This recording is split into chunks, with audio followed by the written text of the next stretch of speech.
Yeah, man. Let's roll. Hey guys, Bob Johnson. We're here for another Power Hour Jam session, and we're here with James Sharp, the sharpest realtor you're going to meet, at least today, right? Yeah, and I stole that from you. Yep. James is a 21-year industry veteran in the real estate industry with eXp Realty, and as always, James, I know we've done this before, and we've seen each other a long time around this industry because I've been doing it 28 years. It's great to have you here. Oh, man. Thanks so much for the invitation. It's great to be here. Nah, man, I look forward to it. Well, before we got on, we're going to start out with some fun stuff. I just learned that you were in Cabo about a week and a half ago. Yep. Because I just came back from Cabo last week for a little Easter trip. Awesome. So tell me a little bit about what you guys were doing. I think it was, I saw some stuff on there, so I kind of had an idea, but it was an EXP training or just growth event or something. Absolutely. So one of the cool things is when coming over to EXP, they have kind of the slogan, "We make real estate fun again." Nice. And so these guys that are running really top levels in the company, Brent Gove is the main guy. That's one of the top guys in EXP. He throws on these actual events. And so it's his event that we get to partake in.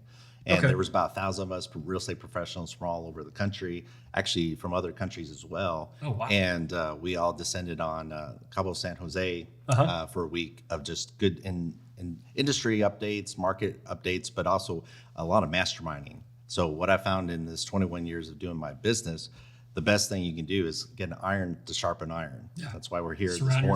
Surround yourself with the best and proximity to the powerful people in the real estate industry.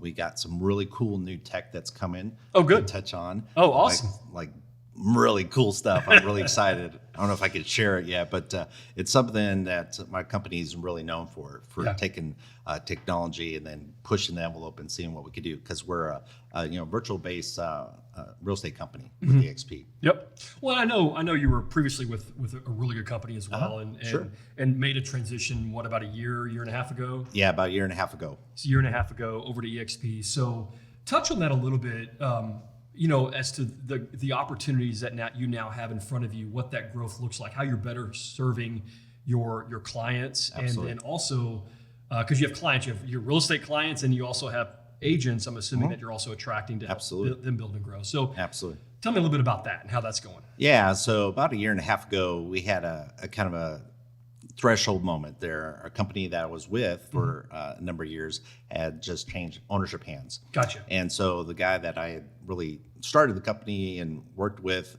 no longer owned the company. And so I was kind of at that crossroads where I don't like to make a lot of change, Bob. I mean, 21 years, I've been only with a couple, 3 brokers up to that point.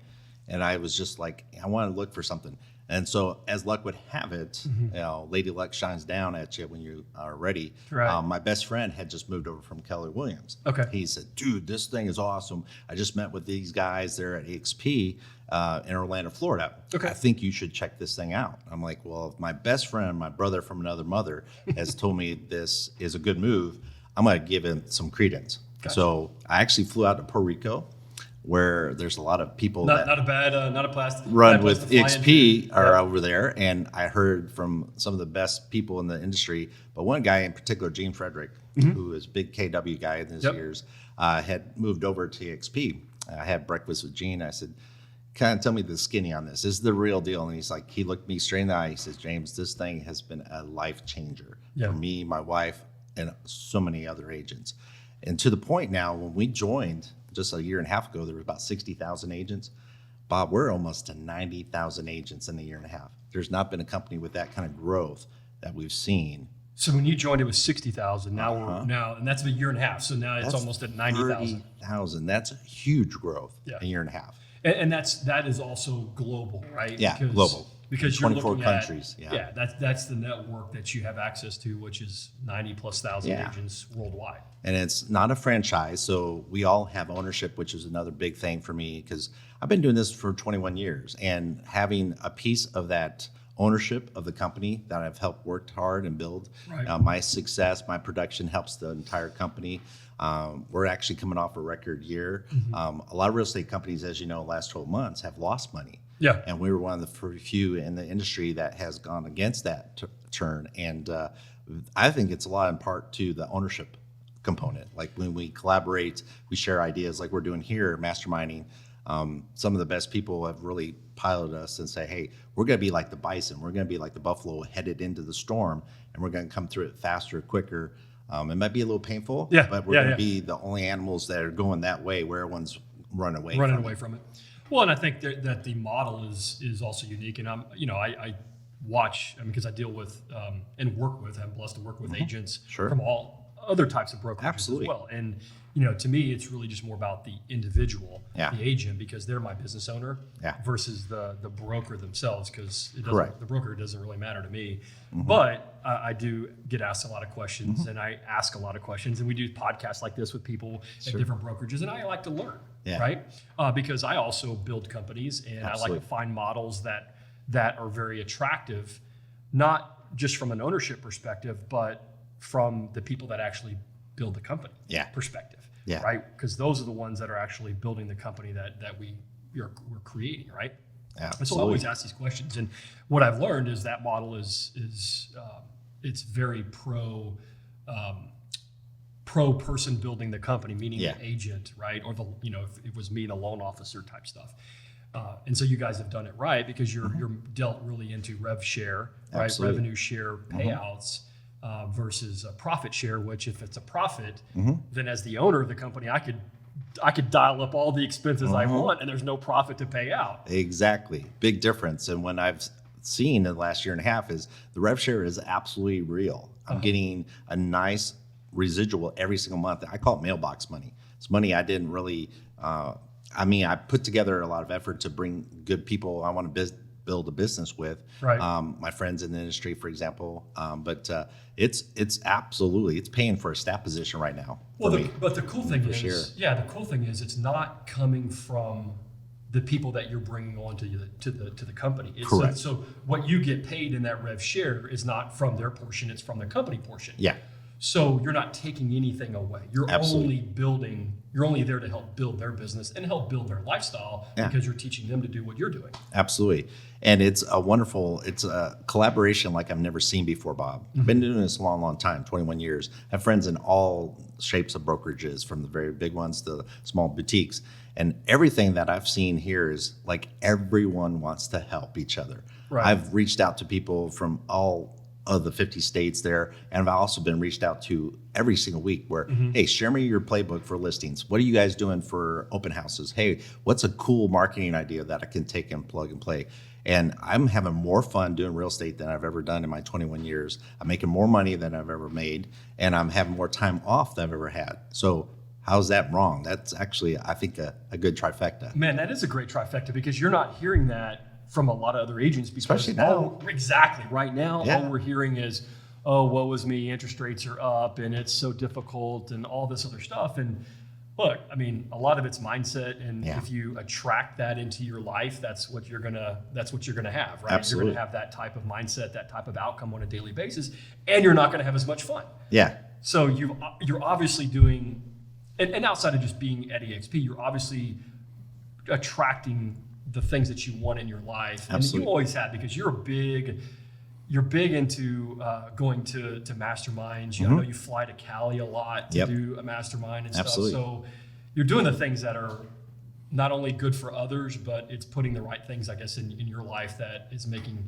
you get to wake up and go, man, I love what I'm doing. Absolutely. Brian Tracy said it best. If you're not willing to invest in yourself, who is?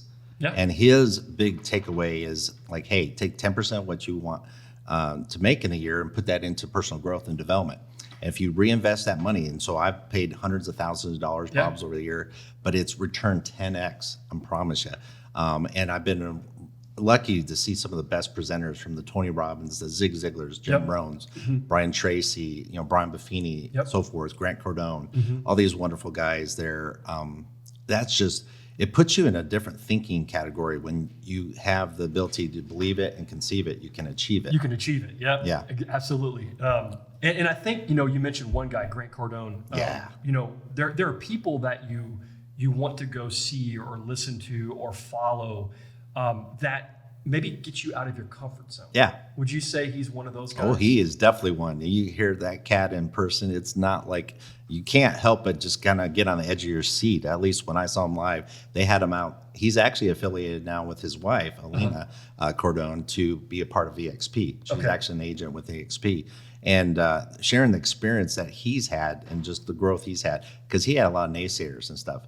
And, you know, we get a lot of people that says, oh, man, real estate's so hard and it's so difficult and it's so, I mean, you're just going to be slaved. Every weekend you're not going to have a life. And I'm like, man, I'm having more fun. I'm hanging around with some of the top people in my life. I'm having more time off than I've ever had. I'm also giving back. I'm doing charity work and philanthropy.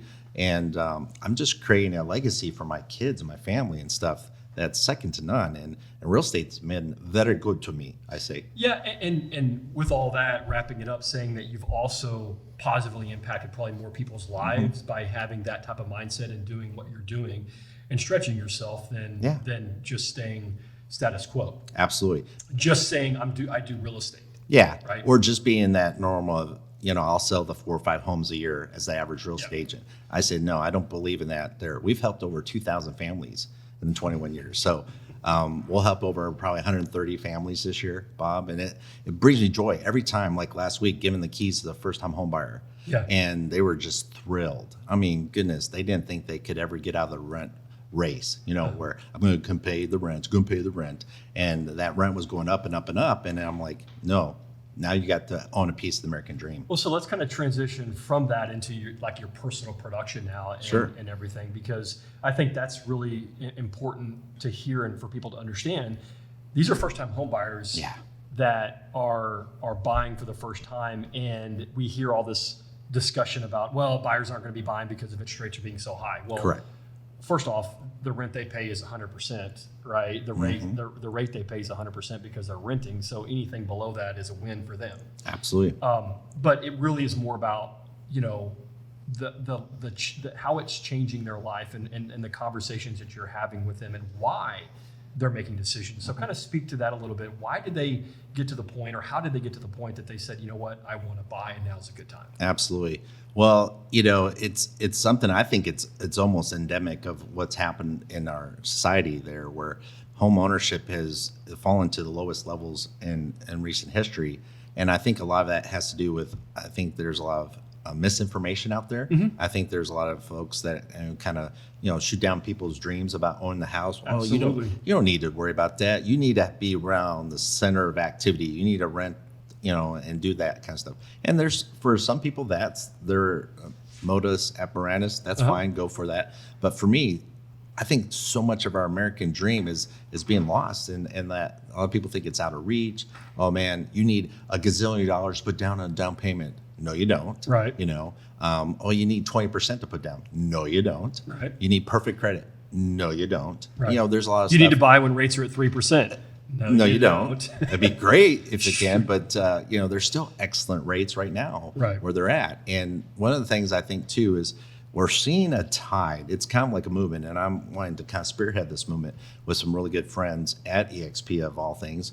One of the guys I partnered with, he has the #1 podcast. It's called How to Buy a Home. Very nice. And David Sidoni, shout out to you, bud. You know, he's been doing that for the last 4 years as his personal crusade. And he's had over 1 million downloads there, Bob, on his podcast. So when you get to that 1 million mark, you know you've got some ears that are listening in. And so with that, his mission is just to educate and inform people, like, it's not too late. It's never too late to get into a home buying situation. And there's a lot more at your disposal, you know. And with, like, these folks, they didn't know they could borrow from their retirement account that their employer was doing to help as a down payment, for example.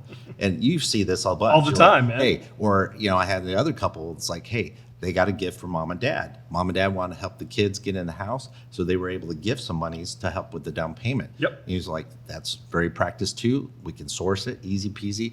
But I just think so often is that we are missing the mark here as real estate agents, especially professionals who've been in this a long time. The biggest segment of buyers right now is Gen Z, are the people that are be coming into this market in the next 5-10 years, which is a huge growth of buying opportunity. Yeah, I mean, millennials right now equate to the largest home buying opportunity because they're the ones buying today. Yeah. Right. And they account for probably 60+% Absolutely. of purchases that are going on. But the next one is going to far outpace that group. And Yeah. it's just getting, and that's why, we spend time on social media because that's where they are. Mm-hmm. And while they may not be buyers today, we have to take it on as our responsibility to make them educated buyers Yeah. when they're ready to buy. Absolutely. And that may mean they don't use us because you never know. Yeah. But that's not why you're there. You're there to educate them, to make sure that when they do make that decision, they're going to be educated home buyers. But hopefully they're at that point where you've done so much for them for over that long period of time that they're like, hey, I'm going to call this guy. Absolutely. Right? Or this company to take care of my financing. Well, let me just put it this way, Bob. In all the 2,000 families we've helped, I've not had one said, man, this was a bad mistake. I wish I never bought this house. I wish, what a money pit this has been. What a God blessed, awful experience it's been. I've not had that once. Yeah. I can't say that about some of the meals I've had or some of the cars I've driven, or some of the vacations I've taken. I mean, there's some places I'll never go back, never experience that, never eat there again type of thing.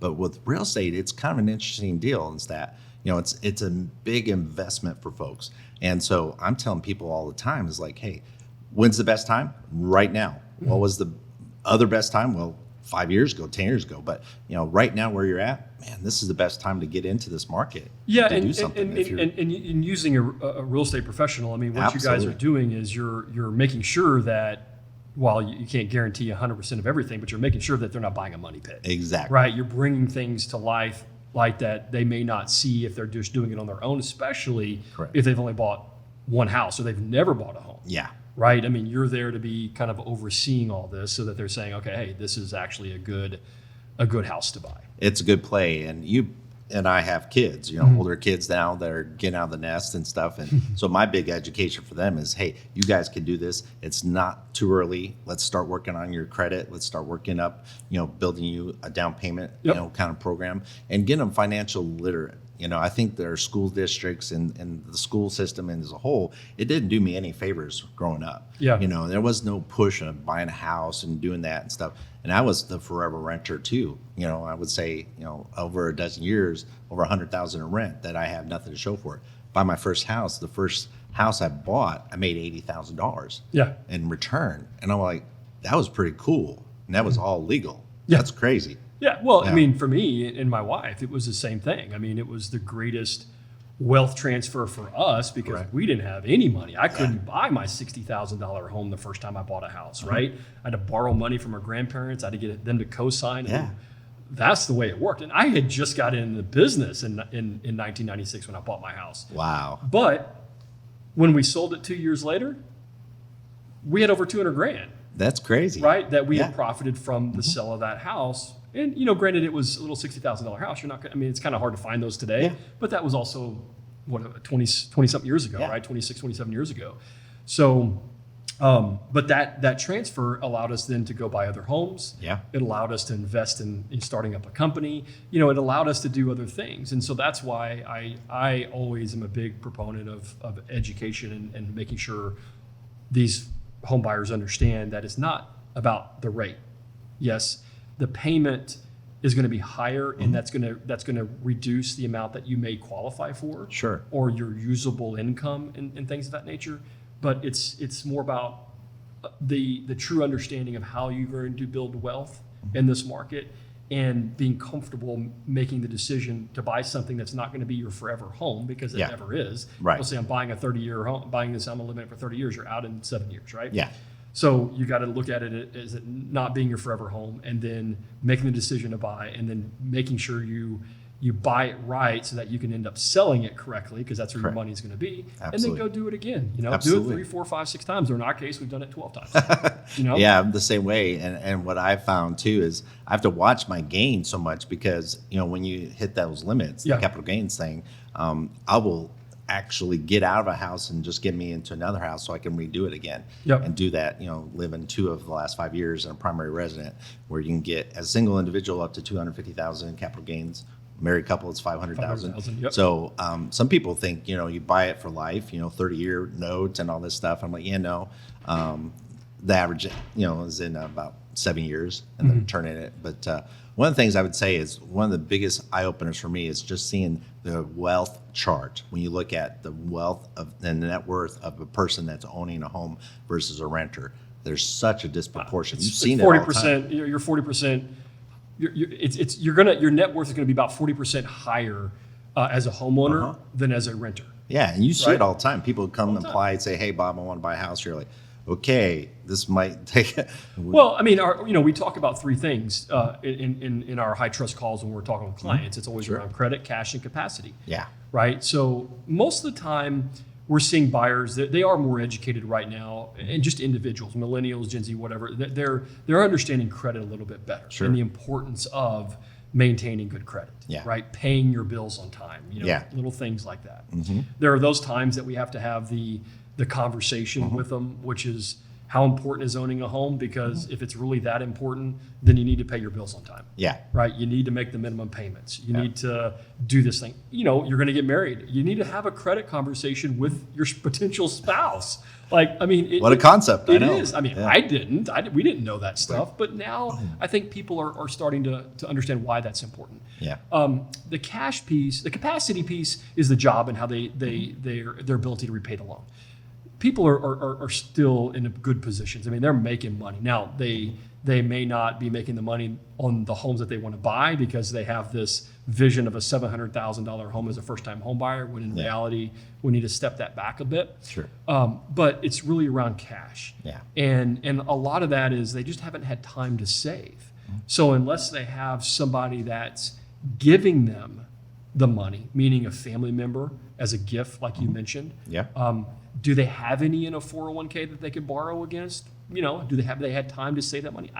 That's the hard part. Sure. But it's really centered around, okay, how do we minimize that stuff? Like, how are we going to minimize their cash outlay?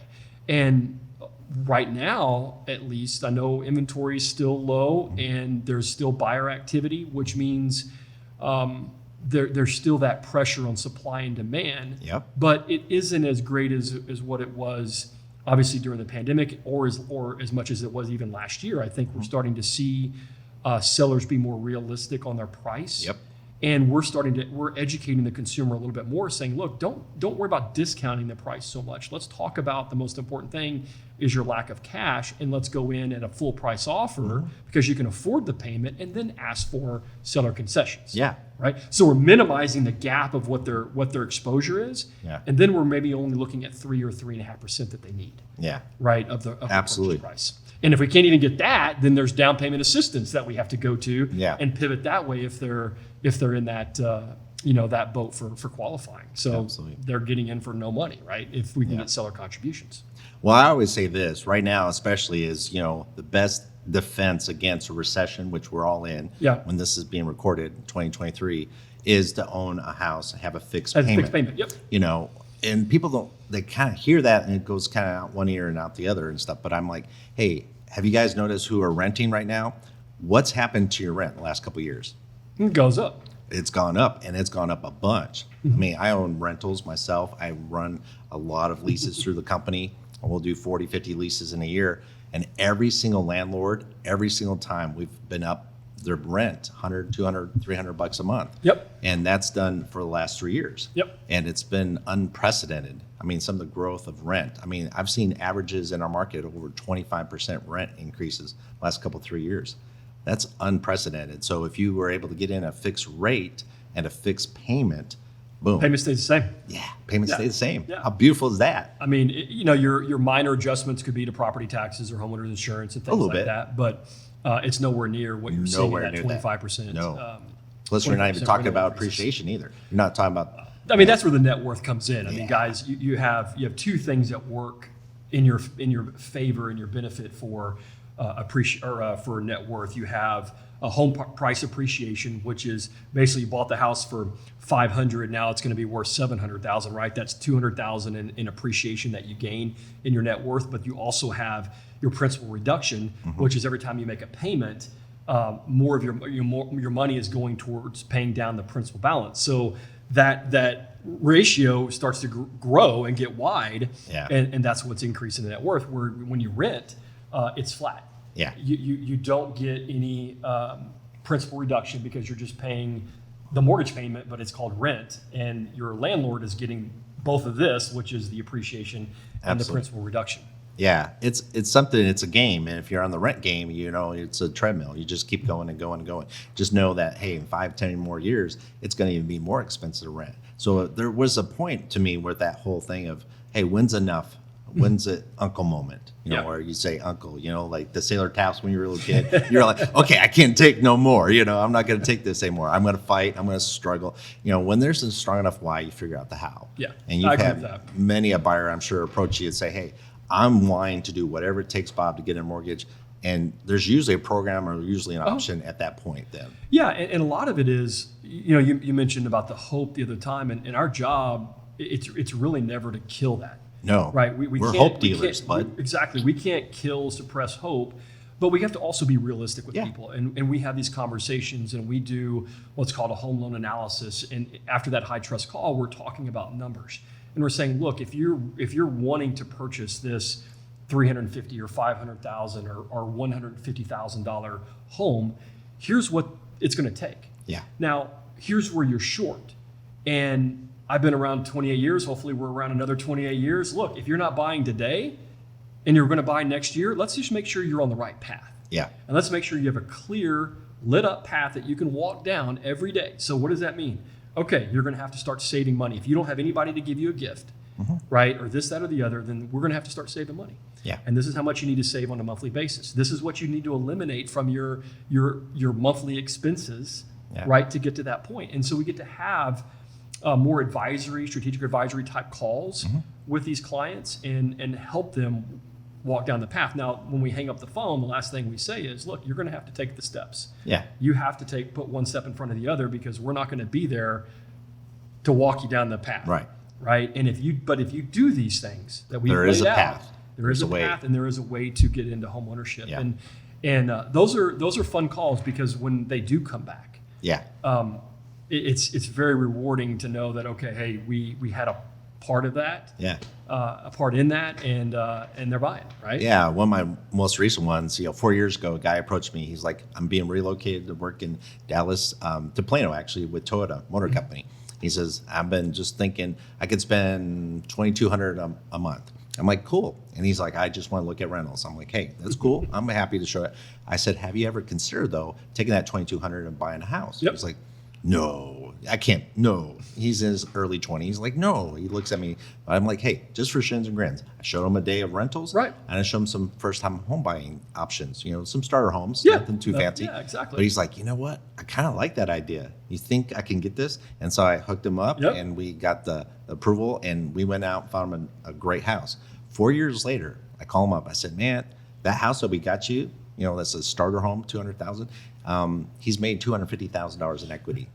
So he just finished out selling that house, taking that money and bought 3 times the house. Bought a beautiful $500,000 home, brand new construction there. It's kind of fun now because before he was a single guy. Now he's married. Now they're having some kids, and he's living the American dream. And he's like, "Thank you so much, James, Exactly. for Thank you. advising me Yep. when I was dead set on renting and to push me into that home ownership discussion." Yeah. And I think the big part of that is just exploring it, right? Yeah. I mean, not being not for everybody, closed-minded, but right? Not being explore it. closed-minded, but when your professional says, "Hey, why don't you consider this?" There's no cost to that consideration. You just say, "Yes, let's consider it," and then at least you have now 2 paths to go Yeah. down. But what he found out is his monthly payment, PITI, principal, interest, tax, insurance, so the full cost of the mortgage and everything that goes with it, was less than his $2,200 budget that he had planned for a neat little condo. But it Sure. was like, it was Oh, night and yeah. day difference. Yeah, especially when you get into the condos. I mean, the Yeah. HOA itself is going to be 75% of that. Yeah. And where he bought, he was buying in a really future growth area and stuff there, which we were really blessed to be in Dallas-Fort Worth when we were doing this. But yeah, he followed my lead. I told him, here's what you need to do. Buy as new a house as you can afford, buy in a great area and stuff. And then when we get this house, you're going to make money because of when you bought it. And when you're ready to sell it, let me know, and I'm happy to help you with it. And the blessing is, he made enough equity that was his down payment, Bob. And so he struggled for a little bit to get going, but once he found out, he's like, dude, I got pay raises at work. I was applying that towards principal, brought it down, like you said. And he's like, man, I got a $500,000 house, James. I didn't think that was possible. Had he been renting all these time, he wouldn't be in that position. Under today. 30. Absolutely. Under 30, but also, but he didn't overstretch now in his next house because he had all that equity. Yeah. You know, we see a lot of people that are overstretching, trying to push the max on their debt to income ratio, trying to push their max and not really have enough cash, or even in his case, maybe even the savings left over. Correct. Right, to where he used a portion of it to where he was comfortable with the PITI, and then he still had money left in the bank for the incidentals that happen in life. Right? Absolutely. And I think that's key, right? I mean, to be able to make that decision when you're in your early 20s. I mean, it happened to Jen and I. We're very blessed for that. You know, a little $60,000 home, but it does, man. I mean, it does. You guys, I don't care. I don't even care if you're 45 and you haven't bought yet. You need to explore the opportunities that are afforded to you by buying a property. Yeah. And what that does for your tax implication, what that does for just your net worth. It's never too early and it's never too late to purchase a home. We helped a 55-year-old guy get into a house, and it was great because he had always just rented for decades, and it was just so rewarding and stuff. Then he was like, hey, can I customize it? I'm like, you could paint it wherever you want to. You put down the granite counters. And he actually had a fun experience taking the next step of kind of like really making it custom. Whereas you try to do that at a rental, they kick you out. They say, oh yeah, you can't paint, you can't do this, you can't change this. No way. No, and if they do let you do it, then you got to change it back before exactly. you leave, right? I think I've done that to renters, right? I mean, I'm like, hey, if you want to change it, but you're going to be responsible for paying and change it back. Yeah. So out of all this, right? So I mean, you obviously very blessed with your real estate business. Yeah. You've impacted a lot of people's lives doing real estate, but then you've taken it to the next step, which is your charitable contributions, right? You said, look, I've been blessed with this. Now it's time for me to bless others. And I'm not talking about agents that you're bringing on. I'm talking about your sharp shoes, my charity, your charity and your endeavors there. So kind of speak to that and what that means to you and what it means to the people that it's serving. Absolutely. So Brian Buffini has a methodology in his program. I'm a big Brian Buffini disciple. I've been following him ever since I've been real estate licensed. And his model was getting out of survival, which a lot of agents just struggle. First year or two, as you know, a lot of loan officers, same thing. First couple of years, really struggling. Just get out of survival into some success. And having success leads into significance there. So you go from the survival to stability, kind of start paying the bills, getting everything okay, then go into some level of success. And then what the ultimate goal in life should be to make a legacy, make a significant difference. Right. So my goal is now I'm in that success bowl and I'm reaching into significance where I want to give back. And one of the things, one of my best friends, he said, hey man, when you give to something outside of yourself, it's the best gift you can ever have. True happiness is giving to others. You know, when you have enough in your plate to then take from your plate and give to somebody else, that's the blessing of blessings. And I started this crazy deal, but it was just a fortunate deal because I had just come from a Tony Robbins event, his Date with Destiny. Okay. I'm not your guru on Netflix. Check out that event. That's Tony's best event that he ever does. And you spend a week with Tony Robbins, you become a different man. Wow. When I came back, I was on this high. I was like, I'm going to reinvent James. I'm going to have James 2.0. So I got some new threads at that time. I got some new shoes. I lost 50 pounds, Bob. I got into the best shape of my life, got into yoga, got into all this CrossFit stuff, doing a lot. And one of the things that Tony was really striving us to do is, hey, think outside yourself. And I started saying, what can I do? What can I connect with? And so as luck would have it, I go to one of my business events where I'm a networking guy. Yeah. I show up with the new suit, the new fly shoes. These were some badass. I call them my what do you call them? My Hugh Hefners. Okay. I call them the Hugh Hefners of shoes. They are velvet lined. They have a metal tip on them. They got a big eagle. I'm like, this is what Hugh would wear, okay, with his little smoking robe, whatever. So I show up at this network event, and somebody comes up to me that doesn't know kind of what's happened, transformation, but like, James, that is so sharp looking, your outfit and stuff. Those are some sharp shoes. And it hit, Bob. It was just like a tuning fork just went off. And I'm like, I love that. My last name is Sharp. Yep. Sharp Shoes. And then I had this moment. I said, what is it about the shoes that connect me? Would you know, back 42 years earlier, I survived a house fire. I think I told you when we before we started the podcast. I survived a house fire where we, with the family, lost everything in the house fire. And so when you don't have anything growing up, and a little 6-year-old boy, it was really tough. We weren't going to have much of a Christmas that year, but somebody told our wonderful men's service group, the Shriners, about our family. And those Shriner men, I remember a couple of days before Christmas, knocked on the door, brought in, food and groceries and presents, and they brought each of us kids a pair of shoes. And I remember, Bob, that new pair of Converse shoes like it was yesterday. And I remember what that felt like. Up to that point, I always had my cousin's hand-me-downs. I never had the money to buy a new pair of shoes. And I connected to that feeling.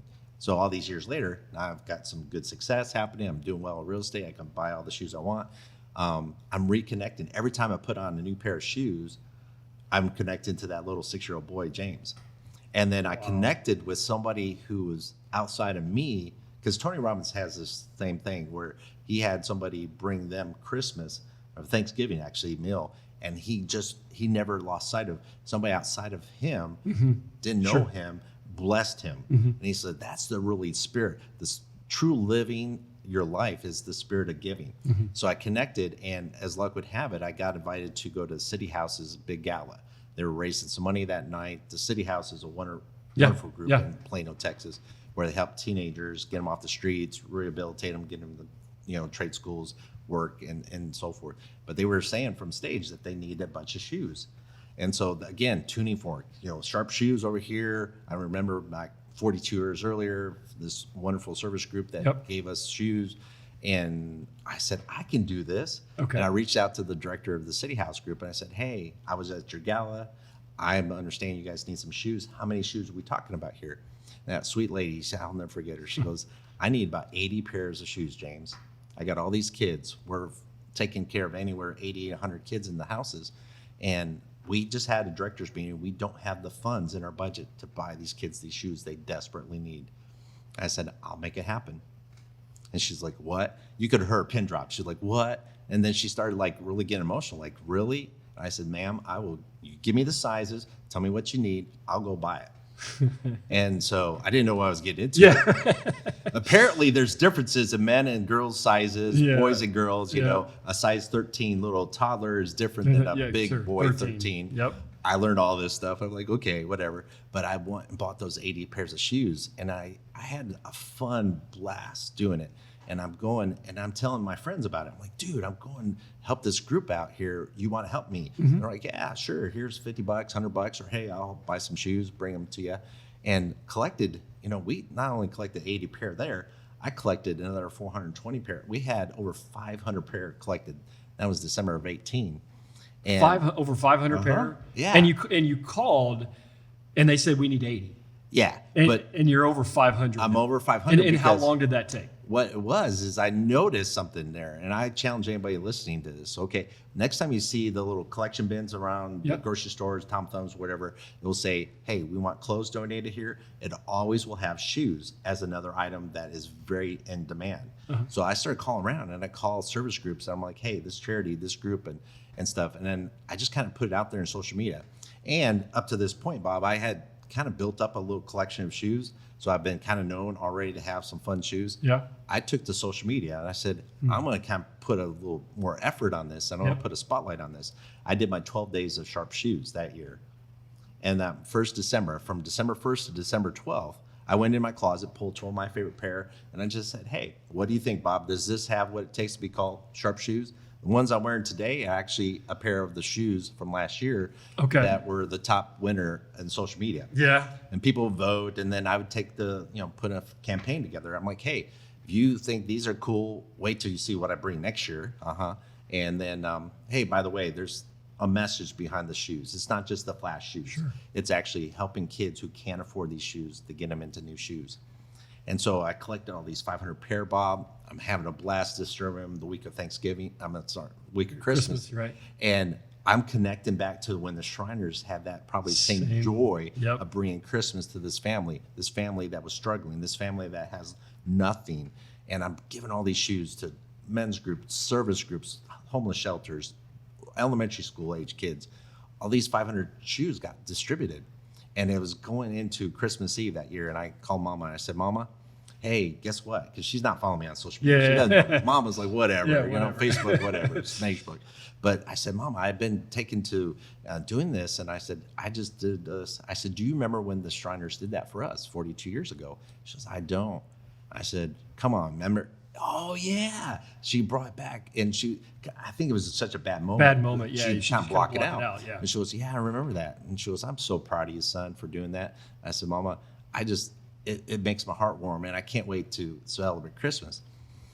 And this is where it gets real tough in the story, because 4 hours later, she had a massive stroke, Bob. The last conversation I had with my mom was about the shoes, about the give back. Because when you have a massive stroke, you lose your ability to communicate, talk. Yeah. We rushed her to hospital, did everything we could to get her some help, and then 6 weeks later, she passed from another massive stroke. And I never forgot holding her hand as she was passing the last hours of her life. And I said, Mama, I'm going to continue to do this in your honor. I'm going to make an actual bigger effort to doing this than just the 500 pair. I'm going to do 5,000 pair this year in your memory. And in 2019, we did over 5,000 pair that year to local kids. And now, Bob, 4 years later, because it's now a 501c3, right? It's my passion project. We've helped over 21,000 kids. You know what I'm saying? And it's not done yet. Yeah. And we're just scratching the surface. And every time I give a group or church or organization, we've now got over 36 outreach. People hear about us all the time now. Yesterday I got to reach out. They need 300 pair. And I said, we're making it happen. I don't know how sometimes, because, when you think about cost of everything's gone up, shoes have gone up and stuff there. But I always say, when you have the strong enough why, you figure out the how. Yeah. Well, so, and like, are you like buying shoes that have already been made, or are you dealing with manufacturers and making shoes now? Yeah. Like, how's that? It's a great question. So most of what I do is I pre-made, already made off the shelf, and I still do a lot of stuff with retail. Because I don't have, I literally, if I raise some monies, I go buy the shoes and I distribute them and stuff.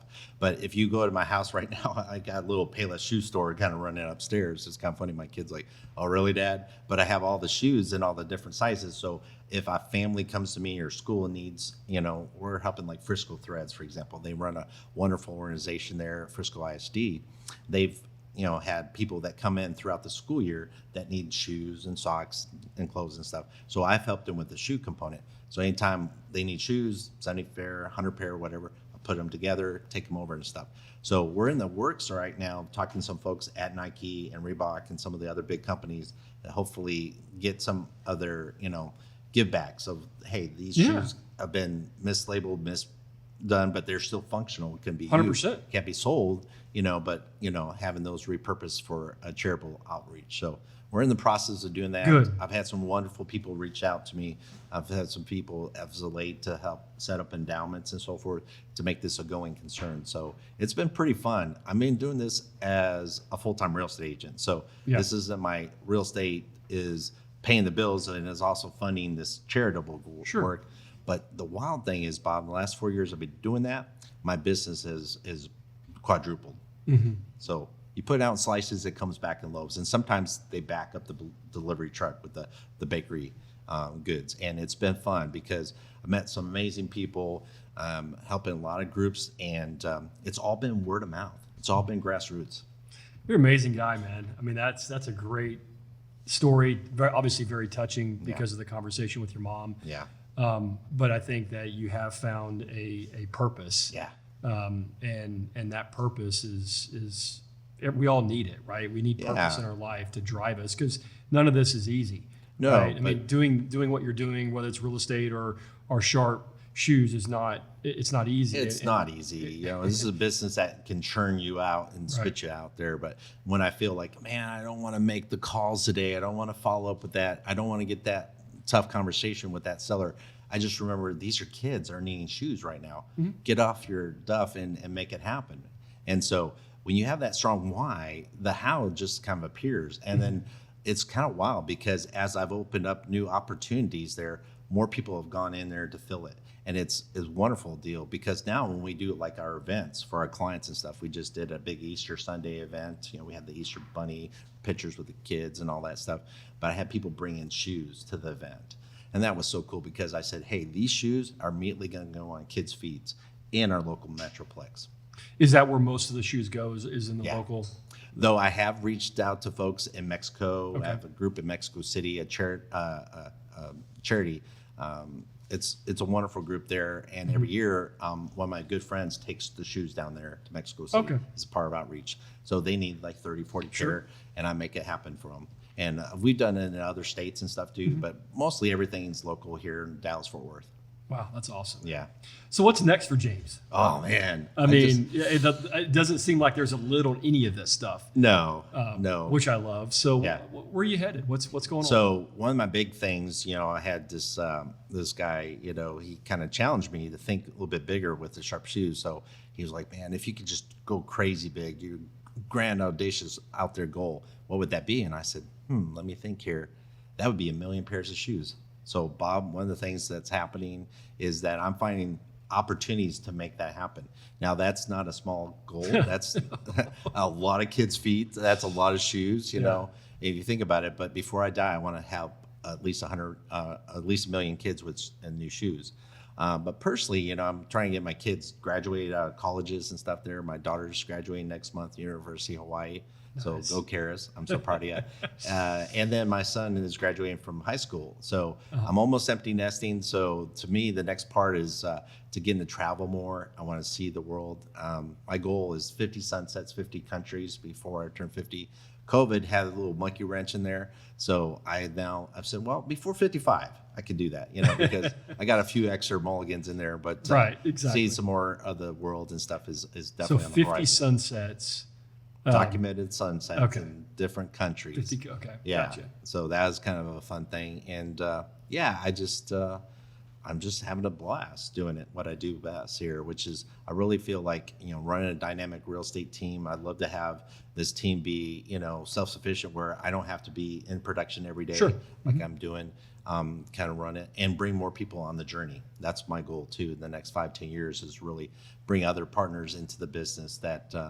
I'm just like, hey, man, this thing is the real deal. You know, a lot of people think, well, you know, that seems like that's kind of Pollyanna or too out there, or, you know, it's a multi-level marketing thing. It's just, I'm like, no, it's not. It's, if you really follow the trajectory of some of the best companies there, if I told you, hey, I have this awesome opportunity, it's called Amazon, and you get to buy in early and you get to make a really good investment in it, would you be in it? You'll be like, knowing what I know now, yeah, sign me up. That's kind of what we have going with EXP. So my goal in the next 5-10 years is to really bring a lot of my partners in the business, a lot of people that probably be listening to this podcast, and say, hey, if your broker is not looking out for your financial wherewithal, the retirement plan, there's non-existent for LOs, loan officers like yourself or me as a real estate professional. We're all 1099. We're self-employed. So if we don't get off that rat race of the same year, same old, what does that look like? To me, it's like, hey, having a piece of the pie, owning a piece of the pie, and having something set away for my retirement. So that's really what's gotten James really excited about. Well, and based on your 21 years and hearing about sharp shoes more and just everything else and the attraction or the networking that you do and what you bring into your life, I have no doubt you'll accomplish that. Yeah. Because you have the mindset, you're attracting the right type of energy, and you're putting out the right type of energy, which is that's what people want around them. Absolutely.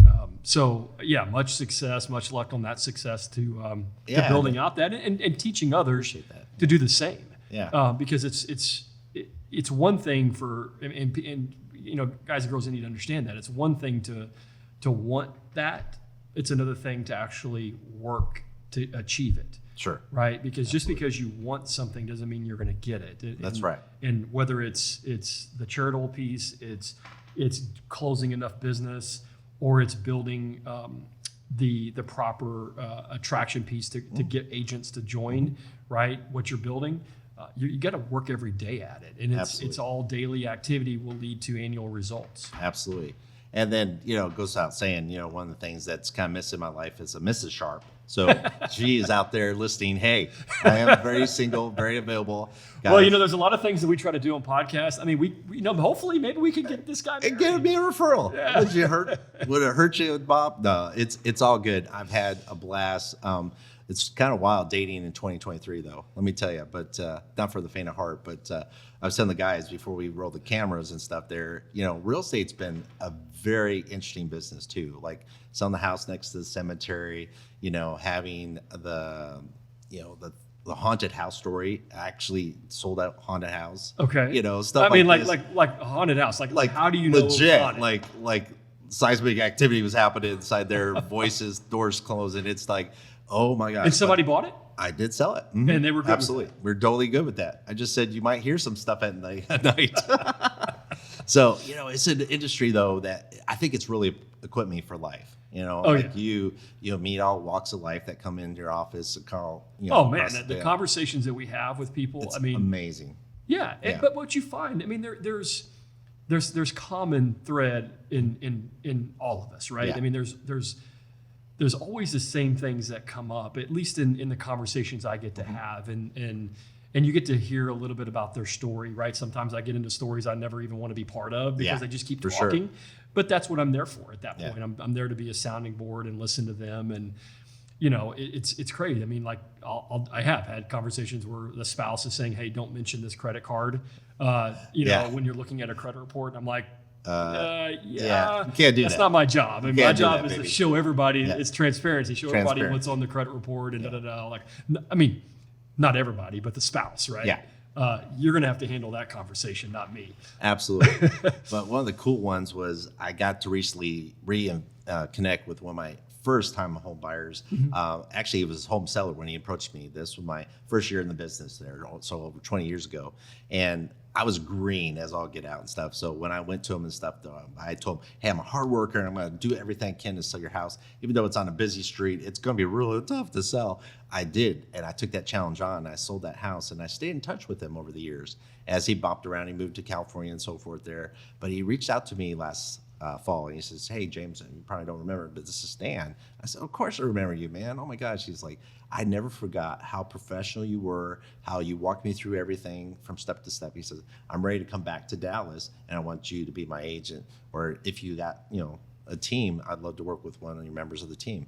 And that was so reward, Bob, because that's like a full circle. 20 years later, it's like people recognize they don't know how much you know until they know how much you care. Yeah, Does that make sense? We've been in this long enough to where we're now dealing with the kids, grandkids. Yeah, exactly. That's our next buyer. Wave of buyers. Exactly. The grandkids of the kids is mom and dad. So, but it's fun and it's a joy in the journey and stuff. I really hope people take some good notes from this podcast. It's just like, hey, it's never too late. You can always do if you got the why, you figure out the how, and partner up with a good real estate professional. I mean, BobMortgage. I mean, it says it in the name. What else you need, right? And Sharp Realtor. I mean, come on, man. It's funny. I had the same story, kind of like you were talking about your sharp shoes type deal, and somebody said, "Hey, those are sharp shoes." BobMortgage came about at a happy hour because I was sitting there, and the guy's like, "Hey, I want to show you my new Apple Watch," and he goes, "Give me a phone call." So I called him, and I looked at his watch, and it said BobMortgage. I love it. And I'm like, hey, dude, what is that? And he goes, dude, I don't even know your last name. I just know you're my mortgage guy. And I'm like, oh my God. So that moment, I'm like, dude, that's brilliant. So I walk outside, GoDaddy, BobMortgage, and some squatter had it. And of course, I had to pay like $5,000 for I didn't really care. I'm like, dude, that's a marketing. Play. Yeah, it's a marketing deal. And that same things come about like that. Yeah. But Sharp Shoes was like that too. When I checked it out, I went to GoDaddy. I said, I wonder if sharpshoes.org is available, and it was. It was like, hallelujah. The .org is you got good on that. I got good on that one. The .coms are hard. But it's been a blessing there, and that's some of what keeps me going right now. Is hey, I want to bless more families. We want to help with anyone that needs real estate services. Yeah. But also, as I tell all my clients, hey, when I get to sell your house, I get to also bless a bunch of kids. So they're like, really? And I said, yeah, for every house sale, I go buy a dozen pairs of shoes. So, and that's why, that's my why. It's like, hey, that's my give back and stuff. So And you tell that obviously to your buyers Yeah. when you're Or helping to them, or sellers, too. sellers, right? Whenever you're selling the house or helping them buy a house, you'll take the compensation that you receive and you'll allocate a portion of that to go buy a dozen pair of shoes. Yeah, absolutely. Yeah. So Every this- time. Every time. love And it. so I've bought thousands and thousands of pairs over the years. It's fun to do it there. It's nothing short of just like, it's like going through and having a shopping spree. It's like, I'm taking all the shoes you have, baby. And they're looking at you like you've lost your mind. Right. And I'm like, hey, man, especially if you tell me, hey, there's a shoe sale, James, over here, I'm on it.